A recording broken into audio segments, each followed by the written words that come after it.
अस्सलाम वालेकुम dear all viewers, welcome to e learn with Zakir. उम्मीद करता हूँ आप सब लोग ठीक ठाक खैरियत से होंगे।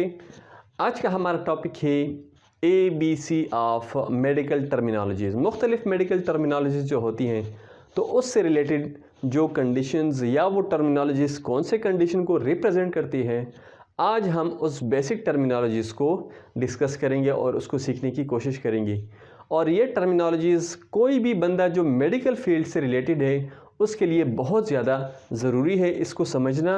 और इससे रिलेटेड जितने भी डिस्कशन है वो आज हम इस वीडियो के अंदर डिस्कस करेंगे। अगर आप इस चैनल पर नए हैं तो इस चैनल को सब्सक्राइब कर लें, साथ में बेल का बटन ज़रूर दबाएं ताकि हर आने वाली वीडियो की नोटिफिकेशन आप तक मिलती रहे। मेडिकल टर्मिनोलॉजी जो है वो बेस करता है रूट के ऊपर।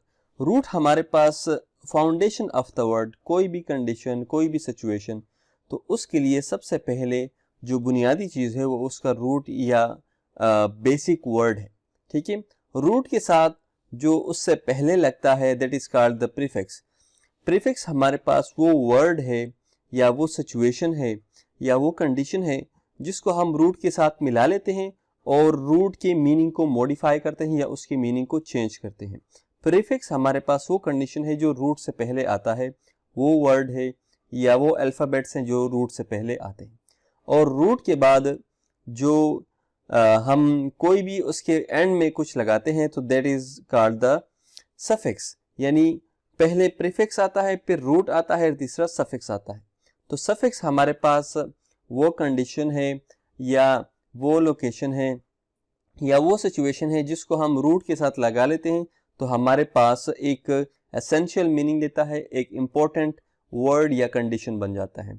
एग्जाम्पल हमारे पास रूट वर्ड्स की है in case of the organs related to the human.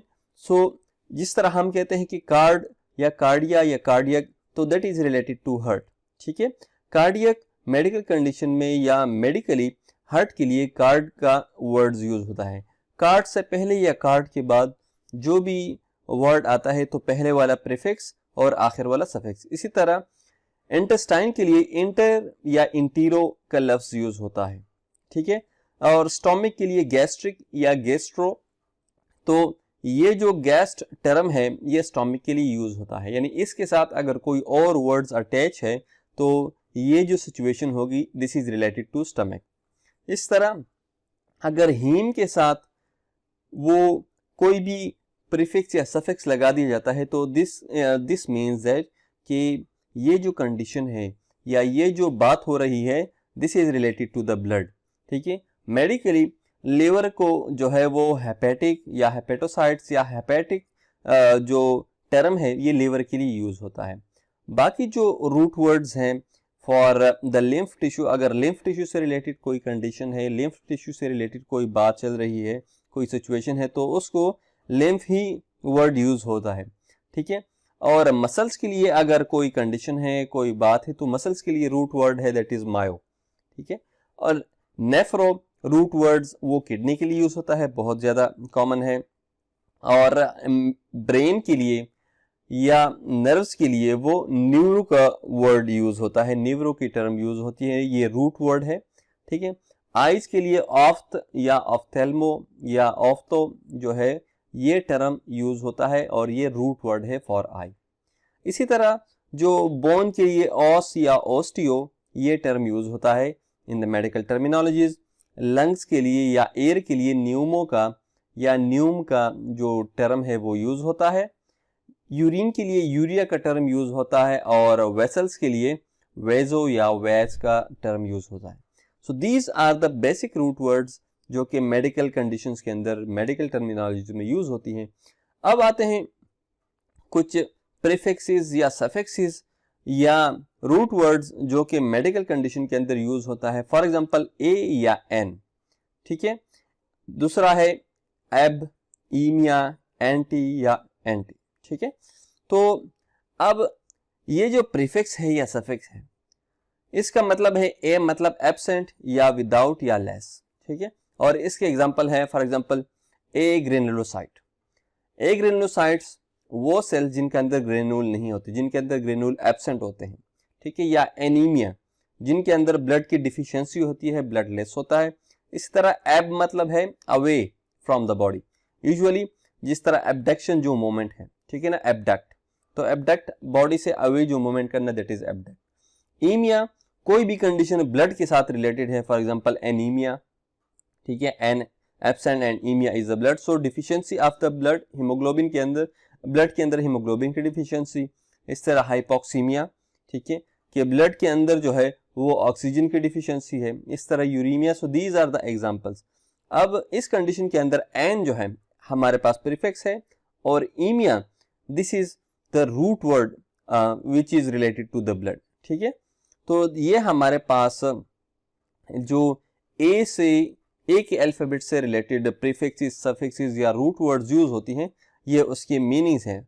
और एंटी यूज होता है फॉर एग्जांपल एंटीरियर, ठीक है, जो आगे की तरफ, बिफोर, ठीक है, फ्रंट की तरफ जो कंडीशन और मेडिकल टर्मिनोलॉजीज यूज होती हैं इन द एनाटमी, तो दैट इज एंटीरियर। या एंटी, एंटी जो टर्म है, this is means against, and example is anti diuretic, कि वो क्या करता है कि यूरिन को या वाटर की रीअब्जॉर्प्शन को ज्यादा करता है। सेकेंड एग्जाम्पल है वो बैरो। बैरो मीन्स प्रेशर, और इसकी एग्जाम्पल है बैरो रिसेप्टर्स, यानी जो ब्लड प्रेशर के लिए जो रिसेप्टर्स बॉडी में होते हैं, तो उनको कहते हैं बैरो रिसेप्टर्स। अब बैरो टर्म जो है ये ब्लड प्रेशर के साथ इसके कनेक्शन है। ब्लास्ट जो है इसका मतलब है जर्म या बर्ड या कोई भी इमेच्योर, तो basically it is related with the immature cell, for example reticuloblast या osteoblast या basic जो cells होते हैं जिससे और फिर आगे बाद में mature cells बनते हैं, so these are the blast cells। इसके अलावा Brady is used for the slow and bradycardia, ठीक है ना। तो Brady का मतलब है slow, cardia मतलब heart, इसका मतलब है कि slow heart rate। so these are the examples, ठीक है। इसी तरह कोई भी मेडिकल टर्म है, अब खोल है तो खोल का मतलब है बाइल, ठीक है, बाइल के साथ कोई भी कंडीशन रिलेटेड है, फॉर एग्जांपल कोलेसिस्टाइटिस, ठीक है, कि inflammation of the bile gall bladder, ठीक है, गाल ब्लैडर के अंदर जिसके अंदर बाइल स्टोर होता है तो उसकी इन्फ्लेमेशन, ठीक है, ITIS का मतलब है इन्फ्लेमेशन। इस तरह सरकम का मतलब है अराउंड, सरकमडक्शन यानी सर्कुलर मोशन, राउंड मोशन। इस तरह साइटो या साइट सेल के लिए यूज होता है, फॉर एग्जांपल इरिथ्रोसाइट या साइटोप्लाज्म, ठीक है। So these are the examples. And card, जिस तरह हमने बात की कि इससे related to the heart, and the endocardium, the internal layer of the heart.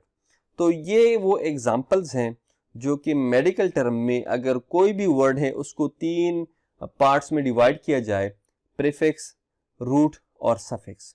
तो प्रीफिक्स हमारे पास for example endo is the internal, और कार्डियम ये हमारे पास हार्ट हो गया, ठीक है।